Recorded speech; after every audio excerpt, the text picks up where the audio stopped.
Welcome to Picks with the Professor, the show where a real statistics professor gives you sports betting tips. This is college basketball for Tuesday, January 23rd. Jake, we are back here with a very solid Tuesday slate, as it seems to be now once we hit the new year. Usually a little bit shorter, but usually a bunch of big games. I feel like, Jake, maybe we're turning the corner from the just abysmal luck we've had the last couple of weeks. And I hesitate saying this and talking about this because I don't want to seem like it's excuses. But I mean, we had every team that had a 20-point lead and lost. We had every one of those these last 2 weeks. And Monday here, we had McNeese, who came back from being down 20, who went 10 minutes without scoring a single point. And came back and won on a miracle. I'm like, that we always talk about balances out. We say, just be patient, people. It will balance out all the dumb bad things. We'll get some dumb good ones. It's like, hey, now we got a dumb good one. Maybe things are going to be, we are seeing it. And we always talk about it's tough because the balancing out, sometimes it takes, a few days and it takes a few weeks. And there's stretches where it feels like it takes a month. I talk about we had one of those stretches of baseball 3 seasons ago. Was the last time I remember one quite this crazy. But we got 3 good games to talk about here. You can set up on Dub Club for more picks, more A grades, the plays of the day. And because I was looking at the calendar, I was thinking about this. Jake, I was like, we are about 2 months from March Madness at this point. 2 months from now, we'll be right in the throes of it. And I was like, hey, I know there are people who are watching this and we love baseball. We feel like baseball is one of our strongest sports, although football did maybe – a tough argument, but baseball, we've done so well the past 2 seasons. And I was like, why not give the people a deal where if you just pay for the 2 months, because you're here with college basketball, you love college basketball, you get more picks, you get Discord access, you get the plays of the day. And if you just join us for the 2 months, I'll just give you the third free. That way you get to see the end of the tournament, the end of March Madness, all those picks, and you'll get to see all the first part of baseball and see if you like how we're doing things over there.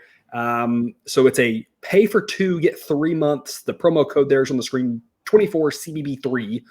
The link's in the show description, QR code as well. And you can see if we can maybe get this going the right direction. The totals have been great continuously. The totals were great last week as well. The free show picks were great last week. The A-grade money line's just dying these last 2 weeks with all that bad luck. But again, maybe we're turning around. You can come see if we are. The plays of the day, terrible last week. But you can see, even with that terrible stretch, an 11% ROI on the season, that's worth the price of admission by itself. We always talk about, you never go all in on one game because you never know what's going to happen in one game. But in the long run, and in the over 100 plays of the day we've had, that 11% ROI, pretty dang good. Jake, what have I forgot to say? Nothing. I think you nailed it. I think that's a hell of a deal to get through. Pay for 2 and get all the way into the start of baseball. And once you start baseball, it'll keep rolling. It's baseball. You've killed it for 3 years now. I do love baseball season. It's always great. And I think I don't want to talk too long about this because this is a basketball show, but I think you will, if you don't love betting baseball, hang on, see what you like, jump in. And I think you will find that we can make you money with baseball. And the reason why we do all with baseball, I think, is it's same with hockey. And I'm going to build a hockey model next, but it's the baseball and hockey are the 2 sports that are primarily money line driven. There's no point spread to anchor off of. And that makes it tough for the books and humans to adjust and identify those probabilities. With football and basketball, it's relatively easy. You build a point spread, you adjust off the point spread, and then the money line kind of follows from there. Because if you believe you have the point spread, it's just simple math at that point. I say simple for people like me. But with baseball and hockey, you don't have that. There's no point spread to deal with because you don't have that to anchor off of. And so I think we have a unique advantage with baseball. It's why we do so well with it because of the way that I can attack probabilities. And so check that out with us over on Dub Club. The other thing, and Jake, we've talked about this, I'm a terrible salesperson, but our Discord is a great community of people. We have people over there who are giving out, discussing giving out good picks for hockey and tennis and NBA and all sorts of stuff. Looking out for each other, talking about boosts at different places, making sure we're all aware of what's happening in different places. It's a fun group. It's a good group of people. I think we have a lot of fun gifts and things like that. It's a lot of fun. I don't really know what to say to sell it other than like it's a really great community, and I feel like I've lucked into it. I didn't do anything to get those people there, but the people who are there, y'all are great. I love y'all, and it's a great place to be. So with that said, again, check it out. Pay for 2 months, get 3 in that link in the show description. Otherwise, though, we'll get to it here. Jake, a lot of strong games on Tuesday. Yes. And here we are talking about UAB Charlotte. I don't know how this happened, but here we are. There are, 4 or 5 A-grade plays or so right now. We'll probably have a couple more in the morning. We're going to talk about one of those here today, and we got a couple of those earmarked as the plays of the day. This is a B-grade pick here. It's not one of the A grades, but Jake, it's one you like a lot, and we've talked a lot this season. My specialty is math, and the math is like its own world of trying to figure out the math and the probabilities and the modeling, and that's its own like never-ending job, it seems like. And then it's trying to figure out how to use that best and how to give people kind of what they're looking for. And when you have a small favorite, it's tough to kind of figure out, do you play the money line? Do you play the spread? Where do you draw that line? We've talked a lot about everybody's a little bit different. And I'm kind of trying to find the balance that makes the most people happy, because I know some people are more like, I'm not laying anything if it's more than minus 140. And hey, respect that. I don't think that's crazy. Especially if you're taking a lot of dogs, it's usually a good way to go. Other people, will play a little bit higher. And from a mathematical standpoint, we should not play minus 400 picks, right? If you have a minus 400 pick, but you really think it's going to hit 95% of the time, you should lay that minus 400 every day of the week, right? So, but everyone's a little bit different. Everyone's different priorities. We're right on the cut line of this. Model says Charlotte by 8. We're going to lay 5. We've made 5 the cutoff for now, just trying to, again, find what is making everybody happy. The reason why is because we had it at like 6 and 7 earlier, but then we were still playing some like minus like 240s, and it's kind of like, I don't know. It's, again, not saying you shouldn't. We do have to acknowledge that weirder things happen the further away you get from P equals 0.5. I don't want to get too in the weeds of that, but it does get a little bit weirder, but that doesn't mean you shouldn't play it. But a lot of people, it's just, there's a lot happening there. So we're right on the threshold here. You can kind of look money line if you want. You can kind of split your wage. You can lay the 5. Either way, we like Charlotte here. Model has them by 8, and the Bucks have them by 5. Says that there's a little discrepancy here. So B grade value for us is how we are going to approach this pick. Jake, tell us more. Like Charlotte is a very solid team. They're very similar to what they were last year. Offense is a tick down, and defense is a tick up. So it just kind of switched, and with that slow pace, they're really hard and to get through, and they're very disciplined, especially at home. And UAB is not the team they were last year. The offense is a tick or so down, but the defense has really taken a big step back, and that's their biggest problem right now. Is they can't really stop people. They're having a hard time finding open shots. They're not shooting the ball well from deep, and they're giving up a ton of 3-pointers too. Charlotte is a team to really take advantage of them because their offense doesn't give any extra possessions, takes their sweet time, but the slow pace of it is the only part you might want to. If you are a little more nervous about laying points, that would be a point for you to go to the money line, because sometimes slow pace doesn't give them enough time to win by 6-7 points. But I think they do it because I just don't think UAB is going to be able to stop them, and their offense isn't good enough. So they don't have the star power they've had for the last couple of years, and I don't think it'll solve this Charlotte defense. Right. So UAB last year was more offense than defense. We knew that, right? Obviously. And Jelly Walker, of course, was the star of the team. It's interesting. I don't know if you have any reason why, but we knew the offense would take a step back when he left, but the defense taking a step back as well. Like, I wasn't thinking of him as a defensive player. Again, you're more of the X's and O's guy than I am. So maybe he was more key on the defense, but I mean, this team really fell off. They were a lot of fun. They obviously had some ups and downs, but they were like must-see TV. It seemed like you just never knew what was going to happen in any given game, and they could you kind of thought they could go toe-to-toe with anybody, and that's just not what we've seen from this UAB team this year. When you think about some of these fun upstart teams, the UABs or the Florida Atlantics, it's a tale of two different situations between FAU and UAB this year, with FAU kind of again, not as high as that preseason ranking, but still a very solid team. This year where UAB didn't. I don't know if you have any reason as to why it was just the one guy, or like what may be happening there to take them from just all the way to just very mediocre.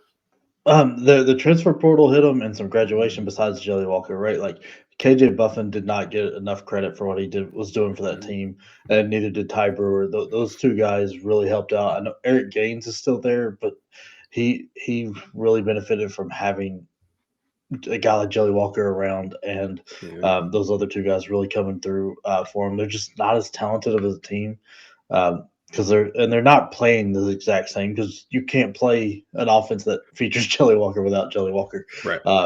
And so like that mixed with some regression for they coming back to normal. They've got a little more lucky than good over the last couple of years, I thought, as well.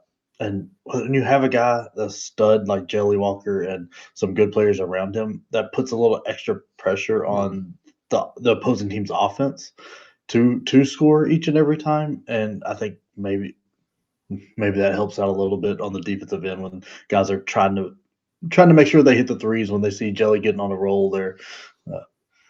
Yeah, that makes a lot of sense. So Charlotte -5 is our pick here. Be great again.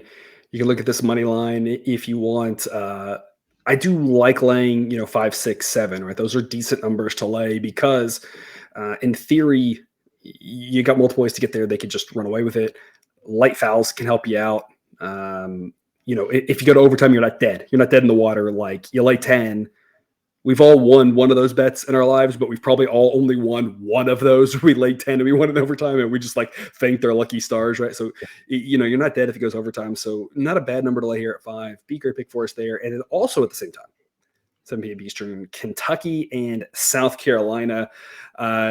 Jake, this Kentucky team is for real. Their defense is not great, but it's decent enough, and their offense is just so good. It really, compensates for that and overcomes that in a way that it is quite unique. And it's interesting. I don't know if you have anything to opine about this. You don't have to if you don't want to, but you look at the top of college basketball, and you have a team like Arizona who's pretty balanced, but has seemingly had maybe more struggles than we expected. But then you look around, and a lot of their teams are really one-dimensional. Houston, great defense, and their offense is really questionable. You got the teams like Kentucky with a great offense, and the defense that's questionable for that level of play. So it's interesting to me at the top, you've got just a little bit of everything, it seems like, which hopefully makes for a fun March. With that being said, they'll travel to South Carolina, and the South Carolina team really wants to slow this game down. But if you've watched Kentucky play, they will take anybody over. It doesn't really matter who, where, what, when, why, because they score points, they play fast, they can get you playing faster than you want to. And the model thinks this should get into the 160s. We're going to take over 155.5. A great pick for us. Jake, tell us more. Yeah, like Kentucky's offense, they just added another just absolutely dynamic piece with that 7-foot guy that they just became eligible on Saturday, and he showed up and hit like 3 or 4 threes. That their defense is going to be a big problem for them because Georgia's not that good offensively, and really came back and made that a game. Even after you would have thought all the momentum in the world was on Kentucky at home, and that game had a ridiculous amount of points. But don't sleep on it got over 200. Yeah.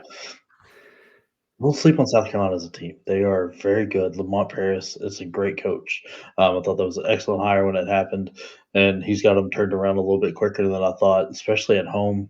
They're going to make Kentucky really work on defense because they'll take their time. They play at a slower pace, but even at that slower pace, because how well they are shooting and how many threes they are shooting, they're really jump scores up.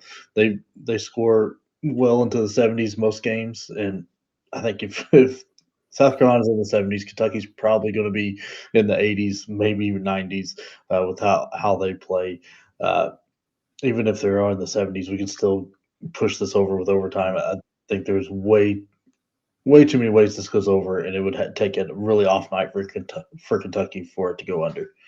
And if just to go through a couple of these games, first off, Kentucky laughably has gone over in their last, I don't even know, it's hard for me to count this many, 8 games, I think, with some ridiculously high numbers in that stretch. The last time they didn't go over was December 9th. That was ages ago, it feels like.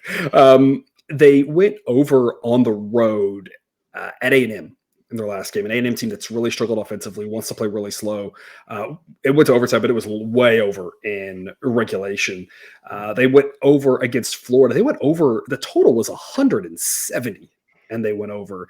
They went over at Louisville, and again, that also got into the 170s. So I'm not really worried about Kentucky going on the road because they still score and they still give up points. It doesn't really matter.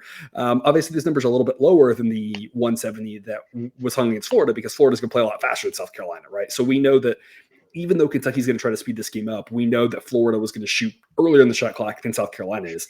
And so that's why we're getting an extra 15 points here. But that's the benefit. We don't have to get this game into the 170s. It might get there, but it doesn't have to. Like I said, there's just a lot of ways that this can get over. South Carolina's offense isn't bad, and they're going to score some points. Just not by accident, just by there's no way around it. And so we do like this over here with Kentucky. And again, as part of our Doug Clip, you get this cheat sheet every single day. It's in chart form, so it's more easily digestible. Maybe I should put a picture of the chart up here. I don't know. I'm a terrible salesperson. But all the information there, you can see the model thinks that Kentucky should be favored by about 5 points, 5.5 points. This should be an interesting ballgame. It should be one that if you enjoy college basketball, and if you hear, you probably do, would be on your TV screen. Model thinks Kentucky win 2 out of 3 times, but right now there's not really much of an edge on the side. We just think, kind of like you said, this game ends up, Kentucky gets in the 80s, South Carolina can get into the 70s.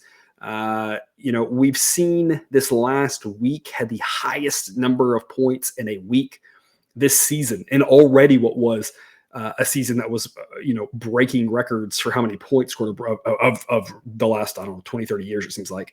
And this last week had even more points. Doesn't mean that's going to continue, but this sets up to be a game. All the Kentucky games set up to be games that you want to be in the over. It doesn't mean it's going to win every single time. But if you've been on this Kentucky over train with us, you made a lot of money. And if this one loses, hey, that's fine. Again, we will not win every total pick, but as you saw at the start of the show with the recap on the totals, we've won a whole lot more than we've lost. And that holds true for A-grade overs and unders, even though we've been on more overs than unders. And it's with that in mind that we will go to our last game, another total pick for you here between Michigan and Purdue. Michigan's a fun team for me to model because I have to have a home rating for them and a road rating for them, at least for the time being, with their best player ineligible or not traveling, actually, to road games. So this is Michigan's road rating. That defense, it's better than average for college basketball, but for Big Ten standards, that is terrible. To be anything out of the top hundreds is terrible for your Big Ten, Big 12, right? Your top tier conferences, and they give up points. Purdue, according to Sideline, is the best offense in college basketball. The pace, we kind of know what's going to happen here. It's going to be pretty just normal ho-hum, but Purdue should be able to score at will. And that's why we like the over in this one. Only a B grade, though. We've had a lot of A grade Purdue overs, and we've won a lot of them. We haven't won every single one of them. We didn't win the one on Saturday. Again, and I think that just is a reminder of what we talked about with Kentucky. We know we're not going to win every single one of them. What we're hoping to hit is, we're just trying to hit more than we don't, enough to profit. That's what we've done so far with totals, and that's a strategy we're going to keep using. This is B grade value. That means risk a little bit less on it. Why is that? Because the edge is just a little bit smaller here than an A grade. It's not a lot smaller. And if you could get a number that's a half a point lower than this, it ekes into A grade territory. So you're at B plus grade here.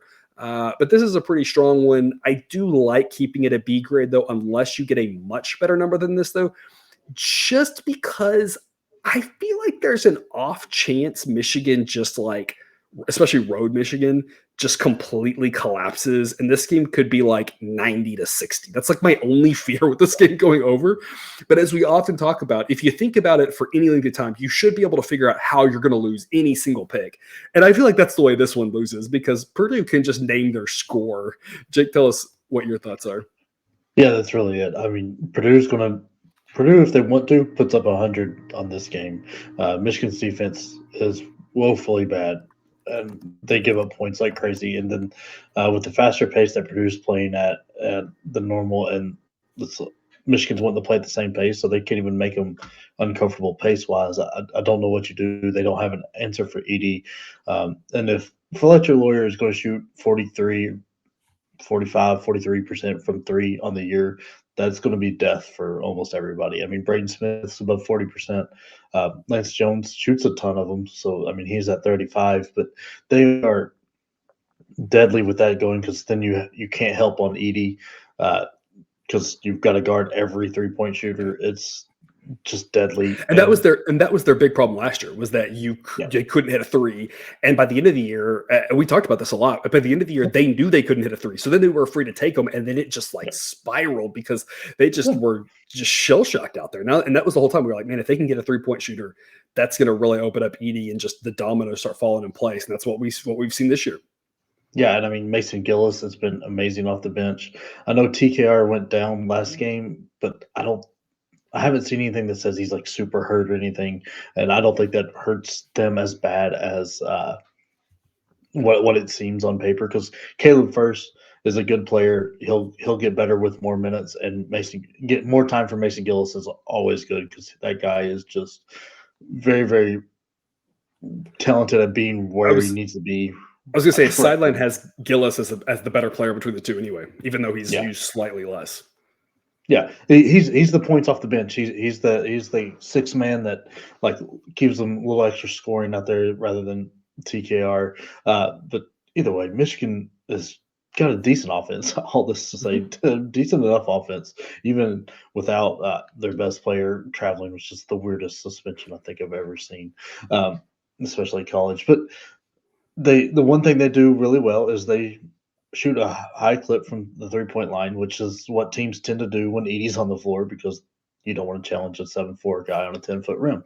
I wouldn't want to challenge him on any foot rim, to be honest. I don't think the height really matters, but so that's going to help them out a little bit, give us a few extra points there. Especially if they can go on a stretch where they hit up 3 or 4 of them in a row there, it'll really push this number over. But like I said, I think Purdue, if they want, puts up triple digits, and we don't need much out of Michigan. Yeah, this is definitely one where Michigan can get hot from three, and we're going over, because this is going to be some sort of 85-75 type game. If Michigan doesn't, like you said, there's still a chance that Purdue can do it by themselves. We almost assuredly won't have any overtime to get us over on this one. We're going to have to do it in regulation, because Purdue at home should win. We've even gotten good road Purdue here. Their last 2 games. They've won of their 5 road contests now, they've won 3 of them, including their last 2. So they've kind of maybe starting to kind of put it together. And we talked about the first road loss was pretty fluky. Just Northwestern hit their threes, and so Nebraska did the same thing. Nebraska hit 60% from beyond the arc. Exactly, and that's the way that Michigan. That's to hope they hang around, keep it competitive, and just hit the threes. For our purposes, for the over, that if Purdue starts scoring, maybe Michigan takes more threes, shoots them quicker, and then just more shots on goal is a good thing for any over, right? So have them keep jacking them up, and hopefully enough fall that we can get the over here. So B grade over, again, close to an A grade. I think if you were determining, and the difference between how we play an A grade and B grade is not much. It's very small differential, but if you want the little extra on it, I don't think that's crazy. I think you have to assess how big of a fear is it that Michigan just completely lays an egg on the road, only scores 50 points. I think it's possible, especially without Doug McDaniel. But if nothing else, all their threes, it's not going to take many, like you said, for them to get enough, because we know Purdue is going to do their part with how bad Michigan's defense is and how good Purdue's offense is. And as you mentioned, there's really no slowing them down. That's not what Michigan wants to do. And once you start falling behind, Michigan will have to start speeding it up even more, which will just, again, play right into our hands. There's your recap. Again, you can join us over on Dub Club for more picks, A grades, Discord access, plays of the day, NFL picks. And then, we're talking tennis, we're talking hockey, we're talking NBA, we're talking everything over there. The only thing we're not talking is softball, because I don't think you can really bet on any softball right now. But if it's out there, we're probably talking about it. So we have a lot of fun over there. Sign up, link in the show description. You get 3 months for the price of 2. Get you through college basketball, get you a little bit of taste of baseball. See if you enjoy it. Jake, parting words before we wrap up for the day. I'm just I think that this is the first year in a long time that the National Player of the Year conversation is actually a fun debate to have. Because Hmm. is it just ED fatigue? Because I mean, like Mm, if you look this yeah, last week, yeah. he's got what 90 plus points over the last 3 games and 50 plus rebounds. Like that's insane numbers. But people are throwing up like Dalton Connect, who's just been on a ridiculous stretch, averaging like 30 points in his last 3 games. And I mean, you've got the kids out of Kentucky that are having years, and it's just unreal. It's a lot of fun to keep track of that, even though the award should be Edie's without Yeah, question. But it's yeah. it's fun to have that debate and with Hunter Dickinson and all that. Yeah, without question, it should be ED. From an analytical standpoint, there is no debate, but there is a lot of fatigue around that. And of course, the fun one then is if to me it's a race for second, but then you're starting to think about, do you go more of an offensive player or a defensive player? Because you got a guy like Jamal Sheed for Houston, who Yeah, the value that he provides on the defensive end, is really makes it where you have to wonder if he's just not the second best player in college basketball. I'm not saying oh, he's right. I'm just saying you have to wonder. And he's decent offensively, but he's not put up the offensive numbers that some guys are. this is where my opinion of voters will just he he doesn't stand a chance because he doesn't do enough offensively. I know, Um, I know. there's But too I many think box there's score a chance readers. he's the second best. He's like a most valuable Oh yeah, player with, oh with oh yeah, regards I to what he totally provides agree. on defense. But Totally agree that he probably is, but too many box score readers voting. absolutely. All right. Well, that's our show here for the day. Again, sign up with the Sun Dub Club. You get a lot more access. If you're already with us there, we thank you so much, and we will see you tomorrow.